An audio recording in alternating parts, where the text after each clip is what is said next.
Okay, I want to welcome everyone to our first Director Roundtable. I think we tried to have a little naming contest, and maybe citizens can help us name this, but it's basically a deeper dive into the department head updates that we try to do during work session, council work sessions, but it's really hard to really go over all of the details. So we want to keep citizens informed and use this time, which will be an hour before every work session, to just go over a little bit more detail of what is happening in the city by department, and it's a recap of our supervisor meetings. So we hope to do this almost every council meeting as we are prepared. So we will go around the table, and of course I want to welcome everybody to Arts and Crafts that will be starting tomorrow. It actually will be starting tonight with setup. So when we leave council meeting tonight, we will no longer be able to drive downtown. It'll be truly pedestrian friendly. And praying for good weather. Yes. So I guess I'll kick it off. Because most of what I have on my plate affects everyone at this table in some way. So go ahead and introduce yourself. Oh, yes. For I'm those Sherry Lee Bloodworth Botop, and I'm executive director. I am Economic and Community Development Director. And in my role, I work with everyone at this table. So we all kind of engage a lot, but I would say I'm in everyone's office on a daily basis here to get projects done, to get work done. And a lot of my work also involves the money side, grants, and I think I'll start off with that, actually, because I've just finished updating our grant spreadsheet, and Richard Johnson and I work on a lot of these together, but work with various departments on these. And right now, the total on our grant spreadsheet of what we have in progress, 2 of them we have not yet gone before council, but we will.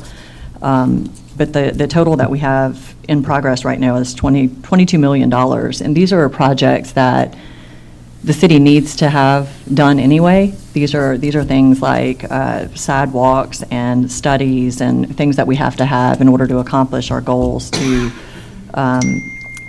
keep the city growing responsibly, to protect our citizens, to protect our environment, all of these things. And the city side of that, $22 million, our investment in cash is $90,000. $902,000. So the total is $22 million, and our investment is $900,000. So the return on investment is really huge. A couple of these grants that are listed here are non-monetary, but they're technical assistance grants, and those are valuable too. I didn't put a dollar figure to that, but it's invaluable. The technical assistance that we also get free that comes in and helps us work on these really important projects. So I just wanted to up front talk a little bit more about that. And I mean, I think this is something we could share online. It's nothing that's a secret. It's all public, and happy to share it, and really, love doing this part for the city and being able to bring resources in to help us accomplish these things. And Mayor, I don't know if you wanted to talk about Restore Act, but we were going to dive a little bit into that. Yeah, I'm going to do that during the mayor report, but we can do it again here, absolutely. The only thing, Mayor, we talked about, and I'm sure everyone's heard by now, about the Restore Act process, and that the city has been awarded. There are 4 projects that we were awarded, totaling $17.8 million. There you go, $17.8 million, which is fantastic. And these are projects that the mayor charged us with pulling together preliminary proposals for, and they're around things primarily protecting our environment and enhancing economic development in the city. We are actively engaged in these projects together, but the next step is these preliminary proposals are not final. So we're going to put work groups together to really flesh out all the proposals, and we'll do that as teams. We'll put together teams, and we'll include council members as part of those teams in our work group. So we'll build those teams out together, and we'll be able to report more out and involve the public a little bit more as we move further along, because I know people really, really want to know what this is about. But I'll just go over the 4 projects real quickly, and then we can move on to something else. But we have the it's called Working Waterfront and Green Space Restoration Project. It's a 3-year project, $6.2 million, and it includes bluff stabilization. It's focused on the municipal pier area. It'll integrate some shoreline improvements, bluff stabilization, things that were identified in previous studies at the city, and we know that we need. Things that will allow people that visit Fairhope and visit our waterfront to really engage with the water more. And I don't mean to sound cryptic about that, but it really isn't fully, fully fleshed out. Stormwater management will be a part of it, and other upgrades to seawalls and things like that have been collapsing or deteriorating over time.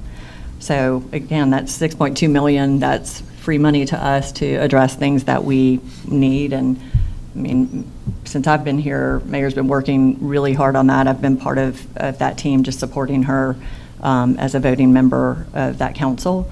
So this is a long time coming, and I know a lot of people have been involved longer than we have. The Fairhope Area Community-Based Land Use Plan, Comprehensive Land Use Plan, and that, obviously, Wayne, you're going to be the lead on that. But do you want to, I don't want to.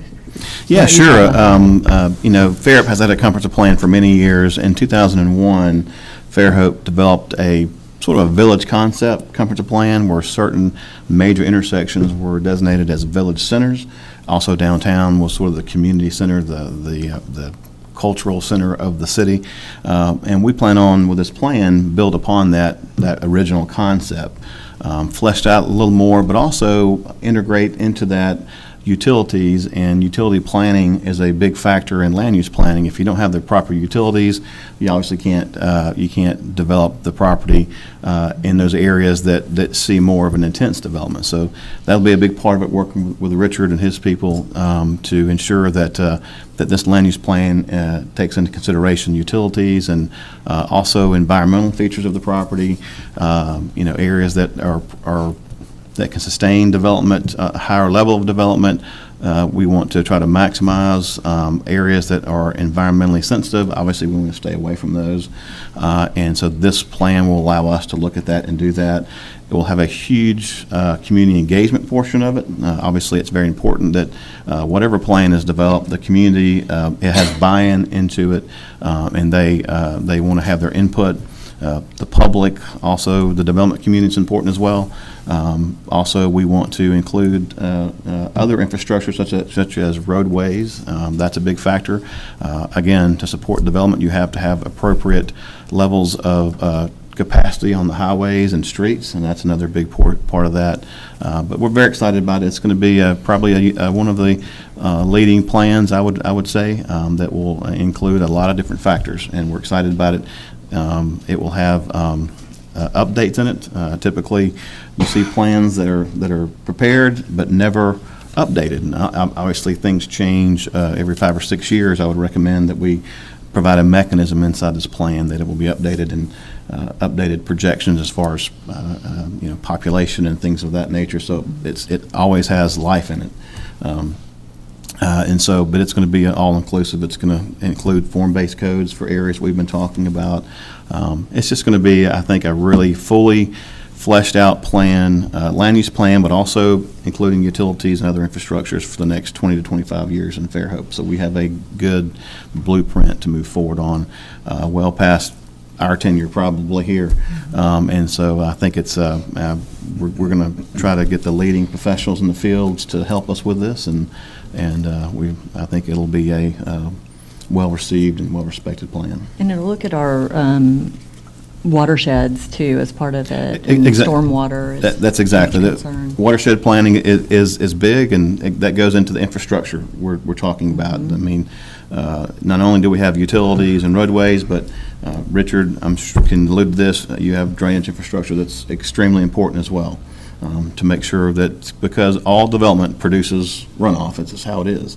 So it's important that we coordinate all these together, so we have a well-coordinated plan for land use. I've seen a lot of times we give a land use plan, but there's no consideration given to infrastructure, utilities, as far as sewer, waters, those kind of things, and drainage. So we want to make sure that we have a all-inclusive, all-encompassing plan. And I think this is sort of kind of probably groundbreaking for this area of the country. And comprehensive in that, what's the time frame? Mhm. I think that'll also explain, right. It's a 24-month, what is the time frame that we're looking at? It's a two-year project. It's a two-year project. Two-year project. And also, I want to mention also, when you're talking about, we want to also receive, and part of the study will be projections as far as population.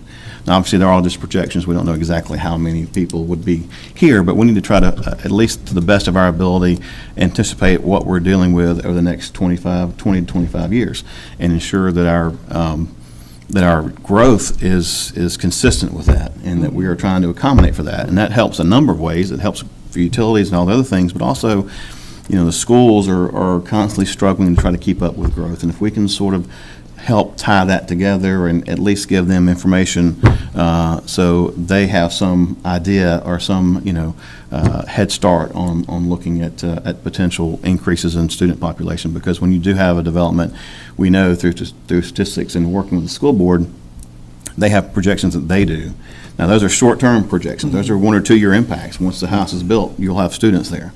We want to get ahead of that and look 5 or 10 years out. And so that's a big part of it as And well. public safety is a part of it, too. Absolutely. And when you start growing, you have public safety, you have, the police force, you have the fire department, those kind of things. And it's important that all those things, because when you grow as a community, those are all services we provide and we have to continue to provide.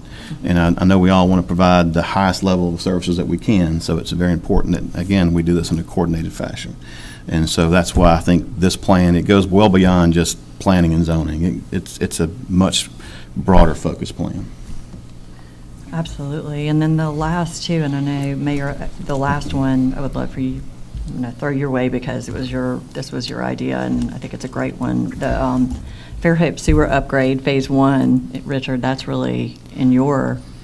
Yeah, and that's has as much to do with the rehabilitation of an aging infrastructure as it has to do with meeting the demand for capacity, needs for growth. So, and we've got, some capital improvement projects that we're trying to schedule that may work toward meeting some capacity goals we'll have for growth that continues to come from the south and the east side of the system. But the rehabilitation part will be looking at trying to eliminate inflows, which will help mitigate potential overflows. And, we've got some 90 miles of gravity sewer system. I can't tell you how many manholes there are, but each one of those needs to be looked at and needs to be identified in terms of whether there's some immediate needs that can address potential problems with that. There's certainly some cross drains between runoff, whether it be roof systems or whether it be gutters from streets that we'll need to identify and address.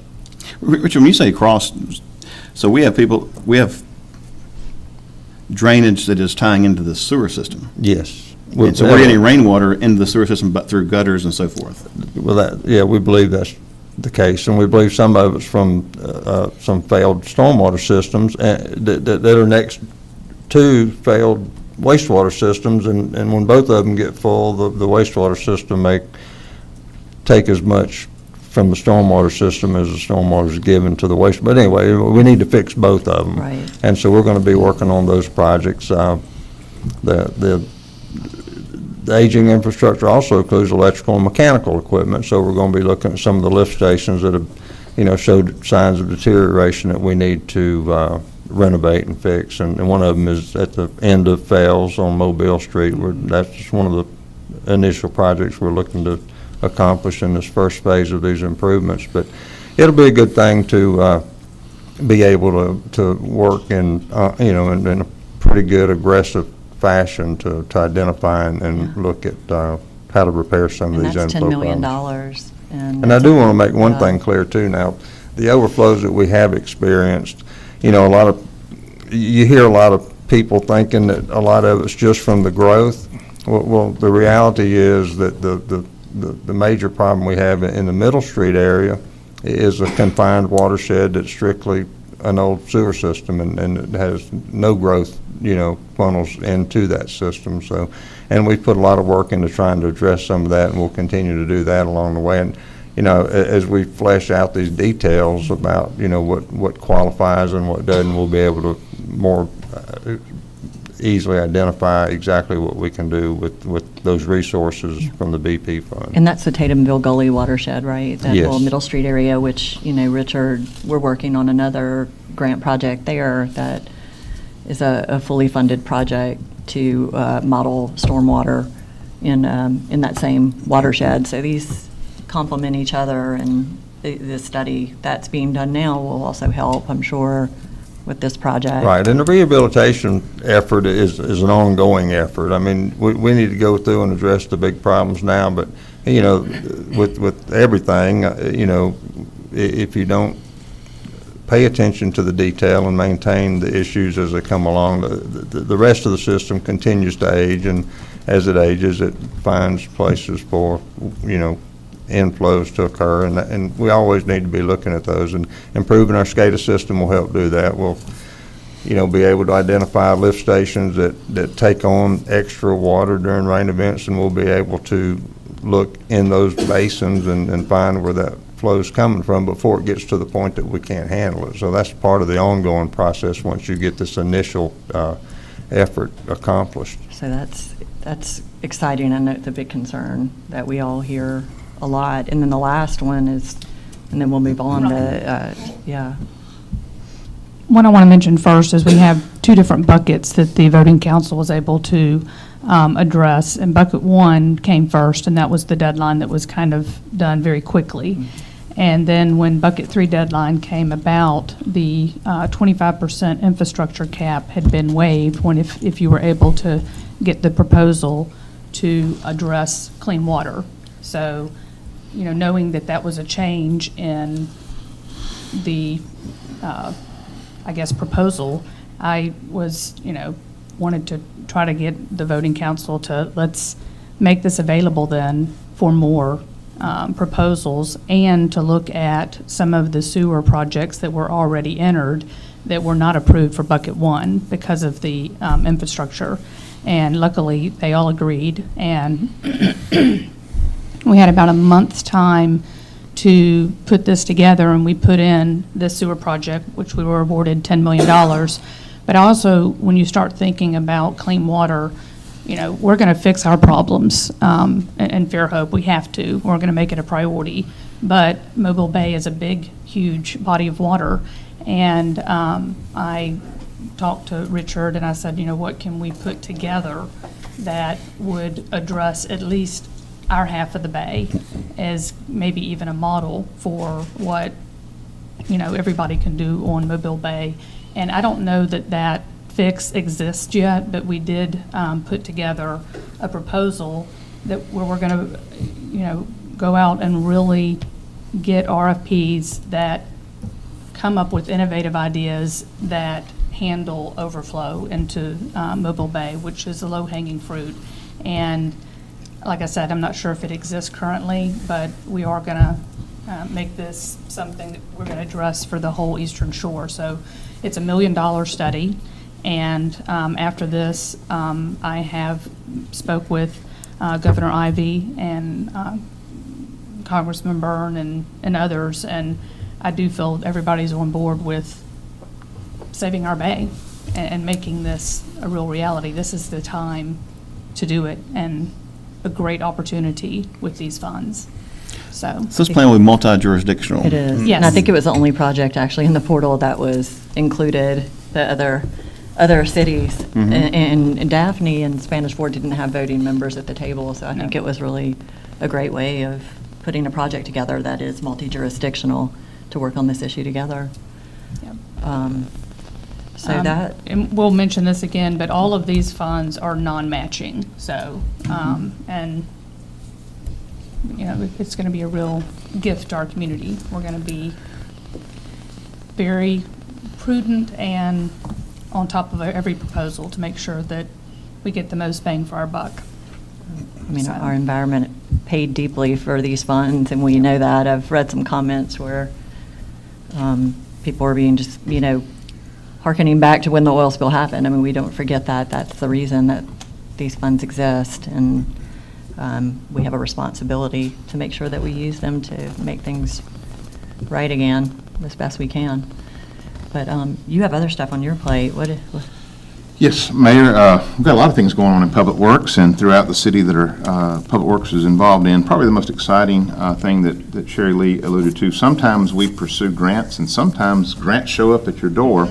With 2 days left. Yeah. Well, this is not a rush, but the Federal Highway Department agency makes available a certain amount of money that is open to any jurisdiction for highway safety improvement. And it especially targets intersections that have a pretty bad crash data record there. And it turns out that the intersection of Scenic 98, North Section Street, Veterans, and City 104 has a pretty dismal record. I think in the reporting period, which I think is about a 36-month span, something like 44 accidents, some of them pretty bad.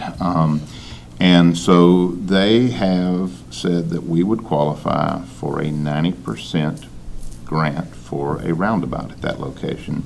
And as you may not know, the history of that intersection was there was a roundabout designed for it back in '06, and it never came to light because it would have been the first in Baldwin County. Now that we've had a good bit of experience with the roundabouts, the proven safety records there. So we're working, we've got to do some preliminary work on to get that ready. One of it is to get with let the city council know that we'd like to apply for it. But we've had a meeting with ALDOT and the Federal Highway folks, and they've pretty much assured us that if we request it, it will be funded. So that's very exciting. Richard, can I ask you a question about the roundabouts? I know you and I discussed previously about roundabouts and you do have accidents, but they're less severe. You had an interesting, I never knew this before, but you explained it was very interesting. I Well, and Chief can also, probably one of the worst is a T-bone, meaning that when you have a perpendicular crash, you can not only injure the person who gets hit, but a lot of times the person who runs into perpendicular to the other car is injured. When in a roundabout, if you notice the configuration, there's no way to get really two cars where they can hit perpendicular. They become corner accidents. And if you're ever going to get in an accident, a fender bender is the best one. It's not rear-ended, it's not front-ended, it's clipped on the corner where the car has the most amount of give and ability to shift and slide, and the injuries are much less severe than T-bones or head-on or a rear end. So we have traffic flow improvement, but also less severe accidents when they do occur. Yeah, and they have data. Part of the things we're filling out a spreadsheet that they provide for us based upon it, and it will actually calculate the expected reduction in the severity of accidents. You still will have fender benders. You can't get away from them, but the accidents where the ambulance has to come and pick somebody up almost goes completely away with the roundabout. So that is why that is a highly functional intersection, but it's also a highly safe intersection. How have the accident, what's happened at the other roundabouts, do you know? We've had, at the one at Fairhope Avenue, we've had a couple people come up and they're not watching it, they bump into the back, but it's nothing major like he was saying. Mm-hmm. We've had some serious ones, like Richard said, up at Main and right there at the clock, and we've had cars overturned in the middle of the day. They have to block off everything. It takes everybody to go up there and kind of get it out. So the roundabout, I really think, I didn't, my first one I ran up on was in North Carolina, and I didn't like it because that was the first time I drove up in it. But now that going through Daphne a lot up there when they put their first one in, and then I think on 13, and then they put the one at 64 there in 13. And now we got ours, and I mean everybody, as far as I know, love them. People seem to like them. And and the other big push is, as you know, we've been very fortunate to get funding for sidewalk projects. Unfortunately, they kind of got log jammed on us, but I'm telling you that we are starting to see the light at the end of the tunnel. The pedestrian bridge is underway again in earnest out on across Fly Creek there on US 98. We had some utility challenges, and Richard and his team just got in there and solved those challenges, and just appreciate the heck out of that. We also have for segments on Morphe and Twin Beach that run east and west, We finally got that all cleared up. There was some bookkeeping issues as far as cut and paste errors, and I know we have that on requested to be considered at the 26th meeting, so we can cut that engineer loose. The engineer working on the other one for County Road 13 from Sedgeville to the Manley Road Soccer Complex, it has completed surveying, about 60% design. We sat down and went through those, and I made some recommendations, and we should have something ready to go out in the street pretty soon on that. My goal is this summer, we're going to build sidewalks so that when school starts back in session in late August, that those are all done and behind us, and that'll be a goal. But with that said, we have an application in for an $800,000 grant for a continuation of the sidewalks on South Section Street to Old Battles to Greeno, and we should hear about that in probably the next 30 days. And apparently that same TAP fund has some overages in it, so they have sent out a supplemental grant application that's due May 1 that we're going to have to cover with council, but we are thinking at least the first part of it would be putting the trail system in the Manley Road Soccer Complex to meet ADA compliance, because they were not completed in whole as part of that development. We've had some committee members asking us, Tom, about those sidewalks. And There have been some issues, and I think we just need to come up with a plan and try to figure out what the cost would be. But, we don't want to have to redo anything like that, so we need to sit down and come up with a master plan. Mm-hmm. And the good news, the original design engineers already done the plan, so hopefully we may can have some value savings on maybe engaging them and having them just to resurrect and clean that up. The other thing, as you know, the budget that passed has $250,000 assigned for road resurfacing. Before coming here, I had finally completed my recommendation. Our staff has been out, kind of found the top 10 issues in the city based on condition and use, and we have now figured out what it would take to resurface them and done a good probable cost estimate. And the good news is we're just going to present that to council, but then since it's already budget funds, when we open the bids, we're doing all the engineering in-house. There's no upfront cost, and hopefully we'll get some roads resurfaced this summer as well. A couple little things that just are exciting to announce is, Fairhope Docks has really come along, Drew, and has done a great job down there. But we are to the point where we're anticipating the delivery of the fuel tank and the system. We've got the slab designed for it down there. We do have to do a little reinforcing of some bulkhead, and we've gotten a plan for that. Luckily, money is still in the budget for that work, and we're hoping to hit all our marks, and I think Drew may be selling gas April 15th, April, somewhere in there. We do have the clubhouse renovations at Quail Creek are official now. We've got the contracts all executed. We've had our pre-construction, and I know they're ramping up to get on that, and we're excited about that.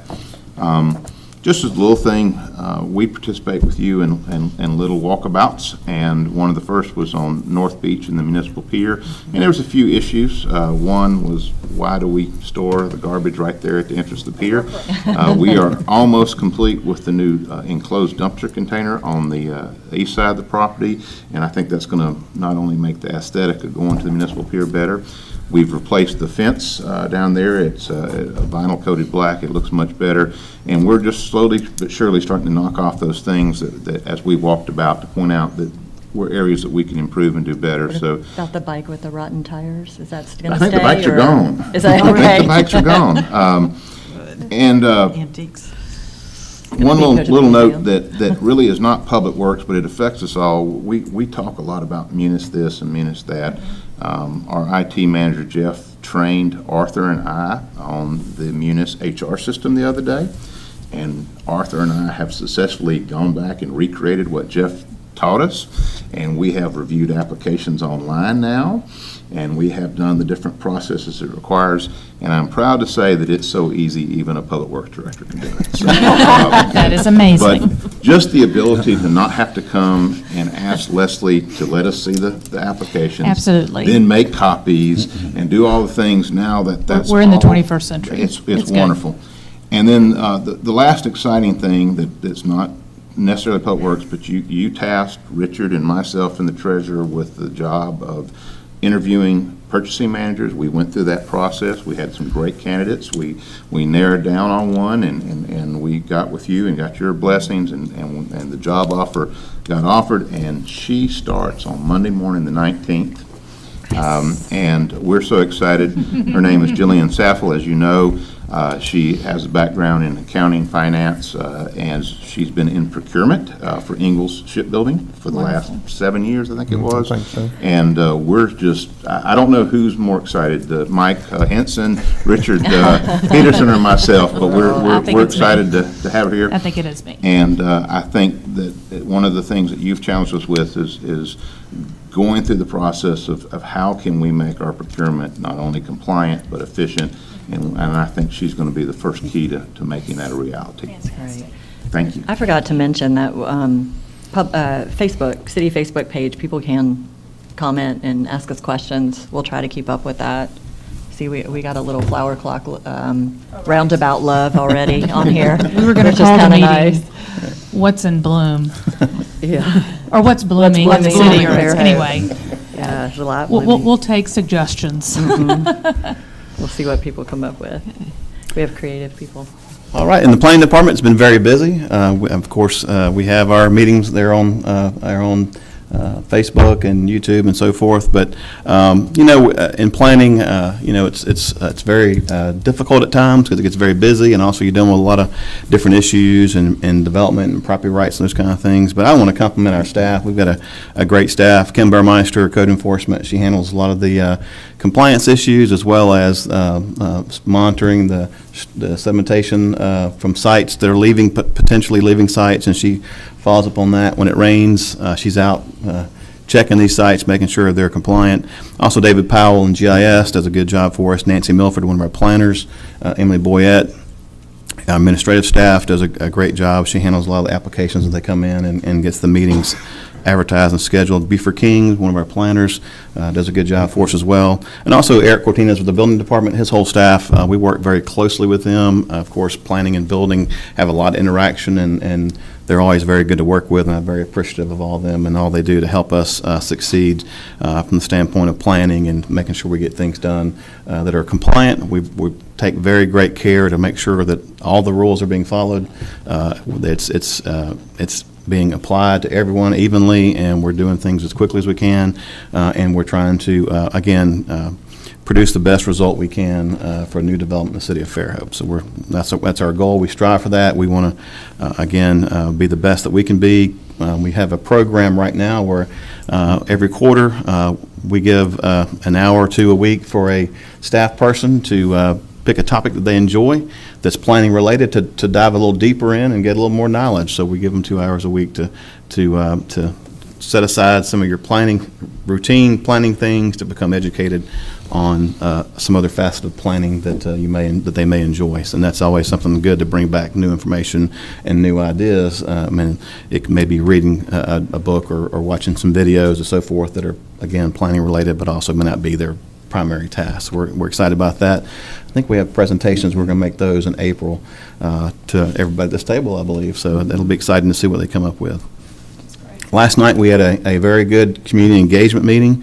I want to thank Richard Peterson, Richard Johnson, and everyone for being there. We discussed several things. One was low-impact development. We are proposing some changes to our low-impact development where we're providing a little more opportunities for different kinds of low-impact development. We got a lot of good feedback last night, and we're going to be meeting next week amongst ourselves as staff to go over that feedback and then bring a proposal back. We'll have a workshop on that most likely before one of the Planning Commission meetings is what we're thinking with that, again, to kind of roll out what we've developed and get some comments on that. We talked about sidewalks and installation of sidewalks and ADA compliance, all those things that's in Richard's wheelhouse. So it was a good opportunity to get some feedback and have a good exchange with the public on that, so we're excited about that. We mentioned the comp plan earlier. I don't want to get too far in that again, but we're excited about that. I think it's a great opportunity to set the tone and for the next 20 to 25 years for Fairhope to carry on the tradition that's been developed since the founding of Fairhope and build upon that and make sure that new development is an asset to the city and that we continue that original vision that was created by the founders. And so we're excited to to participate in that and be a part of that. Great. Yep. Thank you. Got a lot going on in the recreation department. The spring season's always real busy. We've got over 700 kids playing youth baseball this year, so there's as many as 16, 17 teams per age group. And so there's just not a lot of field space. That's one of the reasons I'm looking for some property now, because it's going to be needed. It's in need right now, and anything else would do would just be a Band-Aid. So I'm looking at some property. But youth baseball too, the money that they get off concession sales, a lot of it pays for umpires and uniforms and things like that. But they also put a lot of money into a new batting cage, and we worked with Public Works and the rec crew and got a huge batting cage. It's able to hold 4 different, pitching machines. Yeah, it's 33 by 75. Nice roof, but they put a lot of money back into the park. That's what they do with their money that they don't pay out for umpires and things like that. And so, but baseball is going real well this year, and it's just one of our bigger sports. It is the biggest in the spring. And then youth softball, they've got a whole new board and president, and they're working real hard. They've had work days, and I see moms and dads out there with power washers, doing bleachers and painting buildings and things like that. That the city normally does, but they wanted to take it upon themselves. They're just real excited about being there. I think we've got somewhere around 350 girls playing this year, so it's not our biggest, but it's real good for softball. And then soccer, their busy season is the fall. But the spring season is real busy with all the. I think their numbers are probably half. They're probably somewhere around 500 total kids playing soccer. So it's busy, just 7 days a week. They even go out there on Sundays and practice. And even though they've got plenty of room, there's still it's still a busy place. We've got several tournaments lined up this spring, and it's just a busy place. With it helps with the new lighting out there. If it comes to rain in the evening and they're going to quit practice early, they text message one of us or a phone call and say we're out of here. It's 7 o'clock and the lights may be on a timer till 8:30, which is normal, and we can sit there on our phones and kill the lights, which is it's really big. And then speaking of lights, the new lights at the tennis center that we installed on the clay courts are fabulous, and we got a lot of good feedback on those, and we're actually going to ask for council to maybe see their way to give us a couple more part-time people, and we could extend our hours, because we have a lot of folks that if they're getting off work at 5:30, 6 o'clock, run home, spend a minute with the family, grab a bite to eat, and they want to come out and play tennis in the evenings. And it's rushed with our hours now, so we'd like to extend them out till 9 o'clock. But we need more manpower to cover those hours. In other words, have people there so people can play and enjoy the lights. Absolutely. Okay. The lights that we spend a lot of money on. And We're going to do that. it's and I get emails and phone calls, from citizens quite a bit, because we're just closing too early. And but those are the hours assigned, so we're going to ask those if we can get some more help, because with those clay courts we have to lock them. When the building's not open. So, Tom, what about the bleachers? We're working together. I think it won't be on this council agenda, but the next one, to maybe use impact fees for that? I'm all for it, but that's what I said. We need to come up with a master plan and not just throw some sidewalks out there, because the sidewalks are going to lead to and from these bleachers, and where the bleachers going to set, how far back do they have to be, and how the sidewalks come into them. So I'm looking forward to the sidewalks and to the bleachers. And but we just have to sit down and nail it all down. Someone's asking about converting the old soccer field to new softball and baseball fields. Well, actually, when we moved soccer out of the Founders, the 15 acres of soccer fields down there, it stays busy because of our youth football program in the fall. We've got over 350 kids involved in that.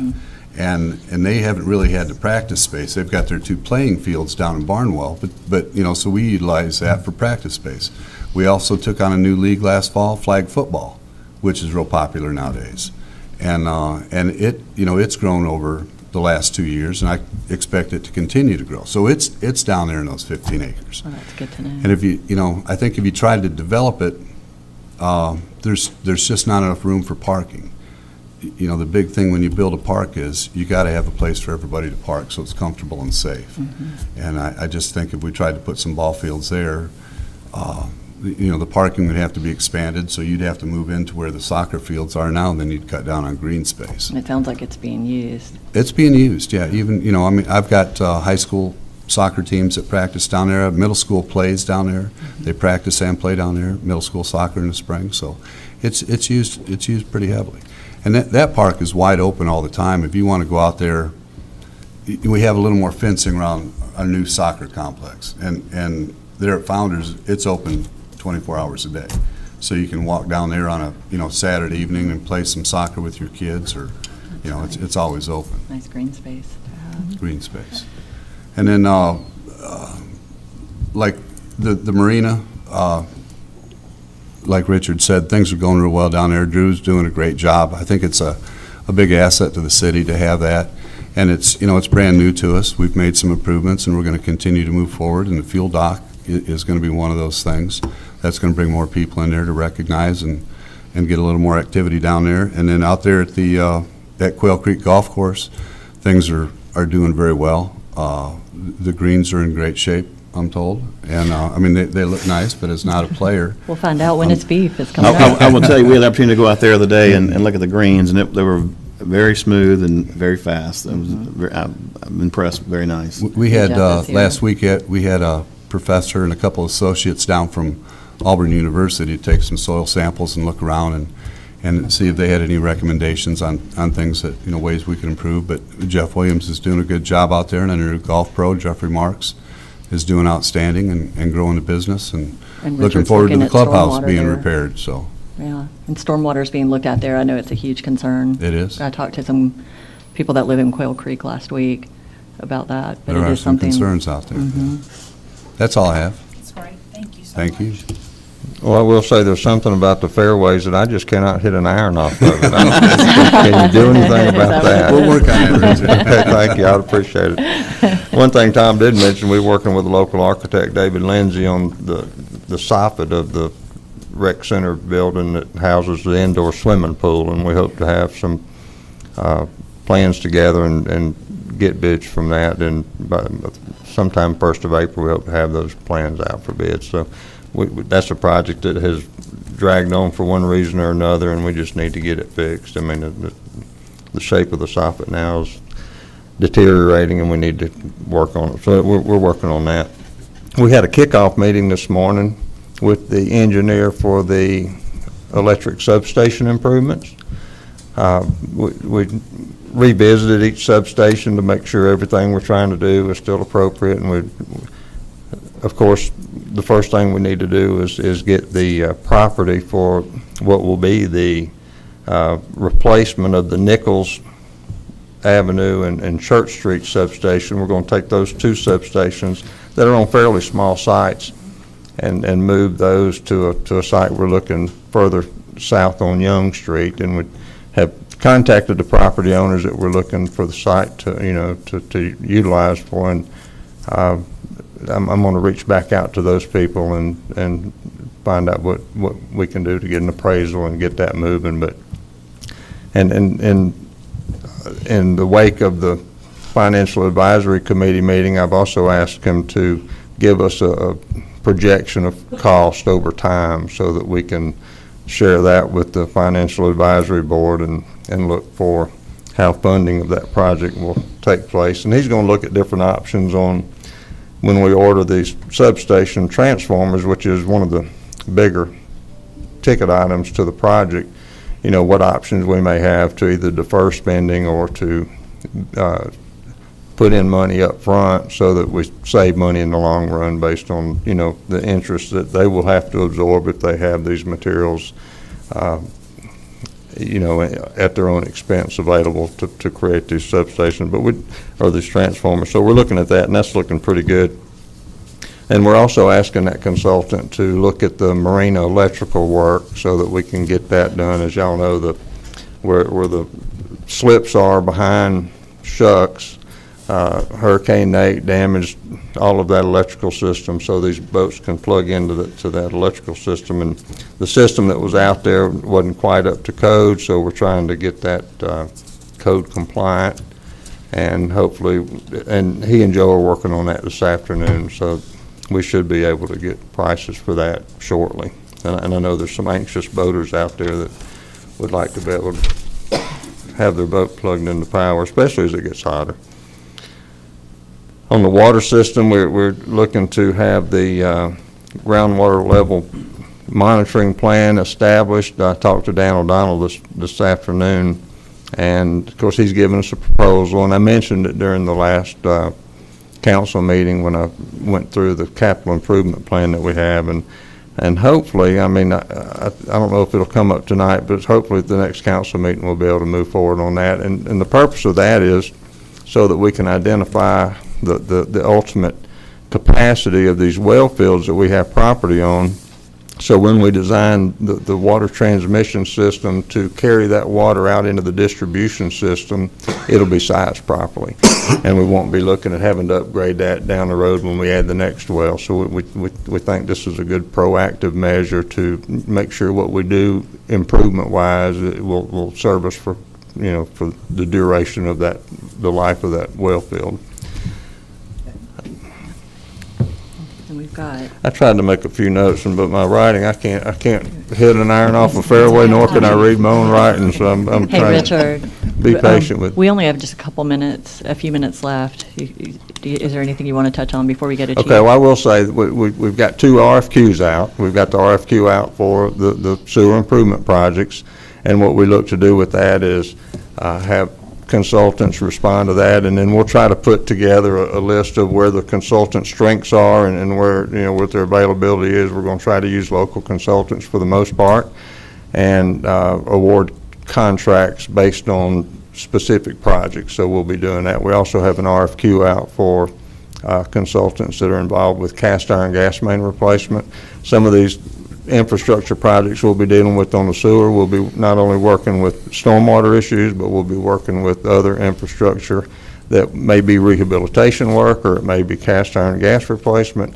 But when we're in these right-of-ways doing anything with, whether it be sewer transmission or rehabilitation, if there's an opportunity to go in and take care of something else, we want to make sure we cover that. So those RFQs, we'll be getting those responses back at the end of the month. Thank you. Yes, I'd just like to bring y'all up to date on our training we had at the Fairhope High School today, and at the middle school, everything went well. We had Chief Wilson from Foley. He came down and he was over at the middle school because they were using that as their middle school. The buildings are identical. One of the things that we thought about when this started in planning over a year ago, that what if we had 2 emergencies at one time? How would we handle this? Who would we reach out to? And so it's been many meetings that we've been in to get this organized and everything. And I think it went off without a hitch. Everything worked well. We had representatives from just about everybody you want to think of there. And we transported people to the hospital, not emergency runs, but they were taken to the hospital. And so we worked in conjunction with the high school as well as Coastal College with their people over there. So the feedback that I got at the interview was after the interview was I talked with one of the principals, and she was saying that, when the flash main went off, she said that's an eye-opening in a school. And they were glad to be a part of this for the simple reason is now they're better trained on what they should do when these things happen. And I explained I explained it to them that this is not the first time the Fairhope Police Department has been in the school, had training. We did it in the summertime. We work with the FBI and we run these courses through the school in the summertime. But we wanted to do it at real time when this was planned.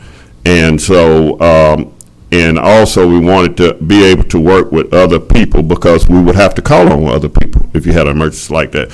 So, all in all, it went off real well. It should be on the nightly news at 9 o'clock when you get home. Also, I'm very excited about and hoping, praying for great weather for arts and crafts. We will have a lot of people in. I have some visitors coming from Mandeville, Louisiana, and so we're really excited about it. They will be closing the streets at 5 o'clock, and Church Street will be our way out. So, Can we make a left on Oak? Yeah, you'll Oak be- onto Section, a left? right. Okay. Thank you so much. You're welcome. And I think this concludes our first director roundtable, and we're going to get a roundtable. Okay, thank you. Thank you.